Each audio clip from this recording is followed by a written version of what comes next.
I was a trial attorney for over 25 years, and here's a little secret about jury trials that you might not know. In a lot of jury trials, almost every one, a juror falls asleep. Now, it makes sense, the trials can be quite boring, and then after lunch, and sometimes you turn off the light to watch a video, and one or two of the jurors will often doze off. When they do, a good court officer knows exactly what to do. They will walk over to the juror, give them a glass of water, gently wake them up, and hope that they don't fall back to sleep. Now, I had one of those cases where that was happening. It was a case where I represented a doctor who had been sued along with 3 other doctors for failing to diagnose the patient's skin cancer on the toe. The patient was a man and his attorney was a man, and all of the doctors who were sued in the case were men, and their attorneys were all men, and the judge was a man, and then there was me. And in this case, there was more than one juror who were falling asleep. It's complicated medicine, cancer. We talk a lot about the doubling time of cancer cells to talk about how fast the cancer moves. And so it gets really boring, and that leads to jurors falling asleep.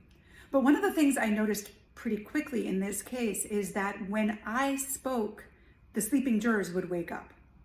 Now, I took advantage of that, and instead of sort of working my way up to my best questions, I would ask them right away in case the jurors fell back to sleep. And I would make my points quickly, and I would object to make a point even more often than I normally would, because I wanted to take advantage of the fact that the jurors were waking up when I spoke. They weren't waking up when I spoke because I was smarter or asked better questions or had a better point to make. They were waking up when I spoke because my voice sounded different. My tone sounded different. In my work now, I teach people how to be more persuasive and influential, how to build beliefs and advocate for themselves and change or their ideas or whatever it is that they want to advocate for. And we talk a lot about tone of voice. You can use your tone of voice to your advantage, especially if it's different. So many times we want to run away from our differences. We want to hide from them or fix them or make them the same.